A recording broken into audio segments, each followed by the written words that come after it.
স্নেহের 2026 সালের নতুন বছরে ক্লাস 7-এর ছাত্রছাত্রী বন্ধুরা, আশা করি তোমার সবাই ভালো আছো। আজ আমরা যে বিষয়টি নিয়ে আলোচনা করবো, ক্লাস 7-এর থার্ড ইউনিট টেস্ট অর্থাৎ ফাইনাল পরীক্ষার পরিবেশ ও বিজ্ঞানের কোশ্চেন পেপার নিয়ে। তারপর সরাসরি স্ক্রিনে তোমরা ক্লাস 7-এর পরিবেশ ও বিজ্ঞানের কোশ্চেনটা দেখতে পাচ্ছ। ফুল মার্কস তোমাদের রয়েছে 70, সময় তোমাদের রয়েছে 2 ঘন্টা 30 মিনিট। দেখো, প্রথম ভৌত বিজ্ঞান থেকে প্রশ্ন হচ্ছে একের দাগে সঠিক উত্তর নির্বাচন করে লেখো যে কোনো 5টি প্রশ্নের মানে 1 করে 1 × 5 = 5। খুব তাড়াতাড়ি বাষ্পীভবন হয় জল, ইথার, কেরোসিন, ইথার। সচিত্র ক্যামেরায় গঠিত হয় বস্তুর প্রতিবিম্ব, প্রতিকৃতি, ছায়া, প্রতিকৃতি। ক্রিয়া ও প্রতিক্রিয়া বল প্রযুক্ত হয় সর্বদা দুটি ভিন্ন বস্তুর উপর। সোডিয়াম নাইট্রেটের সংকেত উত্তর হবে NaNO3। কোনো দ্রবণে pH = 7-এর কম হলে দ্রবণটির প্রকৃত হবে আম্লিক। আমাদের রক্তের একটি উপাদান উত্তর হবে আয়রন। সবচেয়ে কম শক্তি হলো দৃশ্যমান আলো। শূন্যস্থান পূরণ করো। যে কোনো 5টি পদার্থের কঠিন অবস্থা থেকে তরলে পরিণত হওয়ার ঘটনাকে ড্যাশ বলে গলন। সিনেমার পর্দায় আলোর ড্যাশ প্রতিফলন দেখা যায় বিক্ষিপ্ত। নেক্সট, প্রযুক্ত বল = ড্যাশ বস্তুতে উৎপন্ন ত্বরণ, বস্তুর ভর। পরমাণুর ইলেকট্রন ত্যাগ করলে ড্যাশ আয়ন তৈরি হয়, ক্যাটায়ন। মানবদেহে গলগণ্ড হয় ড্যাশের হবে আয়োডিন। ট্রেসিং পেপার হলো একটি ড্যাশ মাধ্যম, ঈশ্বর স্বচ্ছ মাধ্যম। বাক্যে উত্তরে যে কোনো 6টি প্রশ্নে মানে 1 করে 1 × 6 = 6। কোন আলোক রশ্মি দর্পণের ওপর লম্বভাবে পড়লে আপতন কোণ কত হবে? উত্তর হবে 0 ডিগ্রি। এসআইতে কৃতকার্যের একক কি? উত্তর হবে জুল। পিভিসি এর পুরো নাম কি? Polyvinyl chloride. ক্যালসিয়াম কার্বনের যৌগের সংকেত লেখো CaCO3। রক্তে কার্বন ডাই অক্সাইডের পরিমাণ বেড়ে গেলে রক্তে কি অ্যাসিড উৎপন্ন হয়? Carbonic acid. কোন রশ্মি চোখের লেন্সের পক্ষে ক্ষতিকারক? অতিবেগুনি রশ্মি। একটি প্রসম দ্রাবকের নাম লেখো জুল। মৌলের পরমাণুর আধান কি? নিস্তড়িত। জলে মাছ সাঁতার কাটে, এক্ষেত্রে নিউটনের কোন সূত্র প্রযোজ্য? তৃতীয়। 4 দেখে যে কোনো 5টি প্রশ্ন দেওয়া, প্রশ্নের মান 2 করে 2 × 5 = 10। প্রথম, তাপ বলতে কি বোঝো? তাপ পরিমাপক CGS ও SI পদ্ধতির এককগুলি কি? তাপ হলো একরকম শক্তি যা গ্রহণ করলে বস্তু উত্তপ্ত হয়ে ওঠে এবং বর্জন করলে ঠান্ডা হয়ে যায়। তাপ পরিমাপক CGS পদ্ধতির একক ক্যালোরি, SI পদ্ধতির একক জুল। আলোর প্রতিফলনের সূত্রটি লেখো। আলোর প্রতিফলনের ক্ষেত্রে আলোক রশ্মিগুচ্ছ দুটি সূত্র পালন করে, যথা আপতিত রশ্মি, প্রতিফলন রশ্মি এবং ওই বিন্দুতে প্রতিফলকের উপর অঙ্কিত অভিলম্ব সর্বদা একই সমতলে থাকবে। 2 আপতন কোণ ও প্রতিফলন কোণ সর্বদা সমান হবে। 3 কার্য শক্তির মধ্যে সম্পর্ক কি? বস্তু যখন কাজ করে তখন তার শক্তি অন্য শক্তিতে রূপান্তরিত বা স্থানান্তরিত হয়। যে বস্তু কাজ করে তার শক্তি কমে এবং যে বস্তুর ওপর কাজ করে সেই বস্তুর শক্তি বেড়ে যায়। কাজের পরিমাণ দিয়ে শক্তির পরিমাপ করা হয়, অর্থাৎ বস্তুর শক্তির পরিমাণ = কৃতকার্যের উপযুক্ত বল × সরণ। পারমাণবিক সংখ্যা বা পরমাণু ক্রমাঙ্ক কাকে বলে? কোনো মৌলের পরমাণু নিউক্লিয়াসে উপস্থিত ধনাত্মক আধানের মোট একক সংখ্যাকে ওই মৌলের পারমাণবিক সংখ্যা বা পরমাণু ক্রমাঙ্ক বলে। এর মান নিউক্লিয়াসে উপস্থিত প্রোটন সমূহের মোট সংখ্যা অথবা নিস্তড়িত পরমাণুতে কেন্দ্রকের বাইরে বিভিন্ন কক্ষপথে ঘূর্ণায়মান ইলেকট্রন সমূহের মোট সংখ্যার সঙ্গে সমান হয়। উদাহরণ, সোডিয়াম পরমাণুর নিউক্লিয়াসে প্রোটন সংখ্যা 11, অর্থাৎ সোডিয়াম পারমাণবিক সংখ্যা 11। অ্যাসিডের ধর্মগুলি লেখো। অ্যাসিড নিম্নোক্ত বৈশিষ্ট্যগুলি লেখা যায়। অ্যাসিডের স্বাদ টক হয়। অ্যাসিড লিটমাসের রং লাল বানায়। অ্যাসিডের সঙ্গে ক্ষারের বিক্রিয়ায় লবণ ও জল উৎপন্ন হয়। তোমরা 1, 2 করে লিখতে পারো। 1 অ্যাসিডের স্বাদ টক হয়। 2 অ্যাসিড লিটমাসের রং লাল বানায়। 3 অ্যাসিডের সঙ্গে ক্ষারের বিক্রিয়ায় লবণ ও জল উৎপন্ন হয়। পোড়াচুনের সঙ্গে জলের বিক্রিয়ার ফলে কি ঘটে? পোড়াচুনের সঙ্গে জলের বিক্রিয়ার ক্যালসিয়াম হাইড্রক্সাইড বা কলিচুন উৎপন্ন হয়। তাহলে লিখতে পারি CaO + H2 = CaOH2। Calcium oxide plus জল ক্যালসিয়াম হাইড্রক্সাইড অর্থাৎ কলিচুন। তাহলে ক্যালসিয়াম অক্সাইড প্লাস জল ক্যালসিয়াম হাইড্রক্সাইড অর্থাৎ কলিচুন। বরফগুলো নিতাপ 80 ক্যালোরি পার গ্রাম বলতে কি বলছো? 0 ডিগ্রি সেন্টিগ্রেড উষ্ণতায় 1 গ্রাম বরফ 0 ডিগ্রি সেন্টিগ্রেড উষ্ণতায় 1 গ্রাম জলে পরিণত হতে 80 ক্যালোরি তাপশক্তি গ্রহণ করে অবস্থার পরিবর্তন ঘটায়। 5 দাগে লিখিত প্রশ্নগুলোর উত্তর দাও যে কোনো 3টি।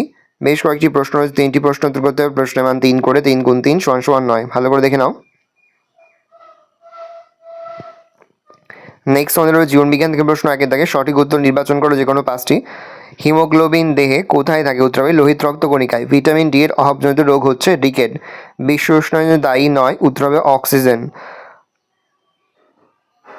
পরের প্রশ্ন, গ্যালাপাগোস দ্বীপপুঞ্জের বিখ্যাত প্রাণীটির নাম কি? উত্তর হবে কচ্ছপ। 1977 খ্রিস্টাব্দে টিকাদানের মাধ্যমে কোন রোগটিকে পৃথিবীর বুক থেকে সম্পূর্ণ নির্মূল করা সম্ভব হয়েছিল? উত্তর হবে গুটি বসন্ত। 1993 সাল থেকে 2005 সালের মধ্যে সমুদ্রের জলতল প্রতি বছর গড়ে বেড়েছে 3 মিমি। সাধারণত মাছি ছড়ায় এমন একটা রোগ হলো টাইফয়েড। শূন্যস্থান পূরণ করে একজন মানুষের ওজন 70 কেজি ভার হলে তাদের দেহে জল থাকবে প্রায় 1.5 কেজি ভার 49। হিমবাহ সাধারণ সূর্যরশ্মি শোষণ করে 20। ওজোন স্তর পৃথিবীকে সূর্যের রশ্মির হাত থেকে রক্ষা করে অতিবেগুনি। কলেরা রোগ সৃষ্টিকারী জীবাণুর প্রকৃতি ব্যাকটেরিয়া। ম্যালেরিয়া জীবাণু আবিষ্কৃত হয় খ্রিস্টাব্দে 1897। সত্য মিথ্যা লেখো। দেহে লোহার অভাব ঘটলে গয়টার নামক রোগ হয়। মিথ্যা। BMI হলো দেহের স্থূলত্ব পরিমাপ সূচক। সত্য। 2012 খ্রিস্টাব্দ ছিল গত শতাব্দীর মধ্যে অন্যতম বছর। মিথ্যা। এডিস মশা সকালে বেশি বেরোয়। উত্তর হবে সত্য। পৃথিবীর মোট জীবের 10% হলো প্রাণী। মিথ্যা। একটি বাক্যে উত্তর দাও। প্রশ্নের মান 1 করে 1 × 7 = 7। যে কোনো 7টি করতে হবে। কোন ভিটামিনের অভাবে রক্তাল্পতা হয়? Vitamin B12। সুন্দরী গড়ান প্রভৃতি উদ্ভিদ যে অরণ্যে জন্মায় তাই কি বলে? ম্যানগ্রোভ উদ্ভিদ। কোয়ালা ভাল্লুক কোথায় পাওয়া যায়? অস্ট্রেলিয়া। প্রোটোজোয়া ঘটিত একটি রোগের নাম ম্যালেরিয়া। রক্তের দুটি প্লাজমা প্রোটিনের নাম লেখো। ফাইব্রিনোজেন আর গ্লোবুলিন। হু এর হেডকোয়ার্টার কোথায় অবস্থিত? জেনেভাতে। কোন দিনটি বিশ্ব পরিবেশ দিবস হিসেবে পালিত হয়? 5ই জুন। ডিডির পুরো নাম কি? ডাইফেনাইল ট্রাইক্লোরো ইথেন। পরে হচ্ছে 5 দাগে নিচের প্রশ্নগুলো যে কোনো 4টি। বিশ্ব উষ্ণায়ন গ্লোরিয়াম কি? মানুষের অবিবেচনাপ্রসূত কাজকর্মের জন্য বায়ুমণ্ডলে বিভিন্ন ধরনের গ্রিনহাউস গ্যাস যেমন carbon dioxide, chlorofluorocarbon, nitrous oxide বৃদ্ধির ফলে পৃথিবীর বায়ুমণ্ডলের গড় তাপমাত্রা বৃদ্ধি পাওয়ার ঘটনাকে বিশ্ব উষ্ণায়ন বলে। জীববৈচিত্র্য কাকে বলে? জলভূমি, সমুদ্র বা অন্য জলভূমি বা অন্য কোনো বস্তুতন্ত্রের জীববৈচিত্র্য কাকে বলতে লিখবে। স্থলভূমি, সমুদ্র বা অন্য জলাভূমি অথবা অন্য কোনো বাস্তুতন্ত্রের অঙ্গ হিসাবে উপস্থিত বিভিন্ন জীবের মধ্যে প্রজাতিগত, আন্তঃপ্রজাতিগত বা বস্তুতন্ত্রগত দিক থেকে যে ভিন্নতা প্রকাশ পায় তাকে জীববৈচিত্র্য বা বায়োডাইভার্সিটি বলে। গ্রিন ডাটা বুক কি? যে তালিকায় অবলুপ্তির বিপদ থেকে মুক্ত জীবপ্রজাতির সমূহের উল্লেখ থাকে তাকে গ্রিন ডাটা বুক বলে। সংক্রামক রোগ কি? যে সকল রোগ সহজেই এক ব্যক্তি থেকে অন্য ব্যক্তিতে প্রত্যক্ষ বা পরোক্ষভাবে ছড়িয়ে পড়ে এবং সংক্রমণ ঘটায় তাকে সংক্রামক রোগ বলে। কলেরা রোগকে বিসূচিকা বলা হয় কেন? রোগীর শরীর থেকে দিনে 10 থেকে 11 লিটারের মতো জল বেরিয়ে যায়। শরীর থেকে এতটা জল আর নুন বেরিয়ে যাওয়ার কারণে পায়ে সূচ ফোটানোর মতো অনুভূতি হয়। এই কারণে কলেরা রোগকে বিসূচিকা বলা হয়। ছত্রাকের উপকারী ভূমিকা সম্পর্কে লেখো। ছত্রাক উপকারিতা: 1. পাউরুটি, চিজ, অ্যালকোহল জাতীয় পানীয় তৈরিতে ছত্রাকের সাহায্য নেওয়া হয়ে থাকে। 2. পেনিসিলিয়াম জাতীয় ছত্রাকের সাহায্যে অ্যান্টিবায়োটিক ওষুধ তৈরি হয়। 3. ইস্ট জাতীয় ছত্রাক দ্বারা বেকারি শিল্পে পাউরুটি তৈরি করতে সাহায্য করে। 6 দাগে নিম্নলিখিত প্রশ্নগুলোর দ্বারা যে কোনো দুটি করতে হবে। প্রশ্নের মান 3 করে 3 × 2 = 6। জীববৈচিত্র্য বলতে কী বোঝো? পৃথিবীতে অবস্থিত 4টি বায়োডাইভার্সিটি হটস্পটের নাম লেখো ও একটি করে উদাহরণ দাও। অ্যালার্জি কাকে বলে? জীববৈচিত্র্য হ্রাসের 4টি কারণ লেখো। মাছি কীভাবে রোগ ছড়ায়? জলবাহিত রোগের হাত থেকে বাঁচার উপায় লেখো। খাদ্য শৃঙ্খল কাকে বলে? উদাহরণ দাও। পশ্চিমবঙ্গের কোন অঞ্চলে ম্যানগ্রোভ অরণ্য দেখা যায়? মশাবাহিত রোগ নিয়ন্ত্রণের 2টি উপায় লেখো। সিনকোনা গাছ থেকে প্রাপ্ত ওষুধের নাম লেখো। ভালো করে দেখে নাও। এই রোজ টোটাল তোমাদের 3rd ইউনিট টেস্ট অর্থাৎ ফাইনাল পরীক্ষার ক্লাস 7-এর পরিবেশ ও বিজ্ঞানের প্রশ্নপত্র। ভালো করে প্রশ্নপত্রটা দেখে নাও। আশা করি ভিডিওটা ভালো লেগেছে। ভিডিওটা ভালো লাগলে ভিডিওকে লাইক করে ধরুন। আমার নতুন হওয়া তাহলে সাবস্ক্রাইব প্রেস করে পাশে বেল আইকন প্রেস করে নতুন করে ভিডিও আপলোড করি সবার ফার্স্ট নোটিফিকেশন তোমরা পেয়ে যাও। আর এই ভিডিওটি তোমার বন্ধু বান্ধবী আত্মীয় সবার মধ্যে কিন্তু অনেক শেয়ার করে দেবে। বছর ক্লাস 7-এ পড়ছে। আমরা কিন্তু ইতিমধ্যেই ক্লাস 7-এর প্রতি বিষয়েরই কিন্তু সিলেবাস নমুনা প্রশ্নপত্র কিন্তু আপলোড করে দিই এখনো পর্যন্ত। সেই ভিডিওগুলো না দেখে থাকো, ভিডিওগুলো কিন্তু তাড়াতাড়ি দেখে নাও। কোনো প্রশ্নের উত্তর লিখতে বা বুঝতে কোনো অসুবিধা হয় তাহলে কিন্তু নির্দ্বিধায় কমেন্ট করে জানাতে একদমই ভুলবেন। ভালো করে দেখে নাও। আর এই প্রশ্নপত্রের PDF ফাইলটা কিন্তু আমাদের ফেসবুক পেজ রয়েছে এডুকেশন ফ্যামিলি, সেখানে কিন্তু আমরা আপলোড করে দিলে কিন্তু অবশ্যই সেখান থেকে এই প্রশ্নপত্রের PDF ফাইলটা সংগ্রহ করে নেবে।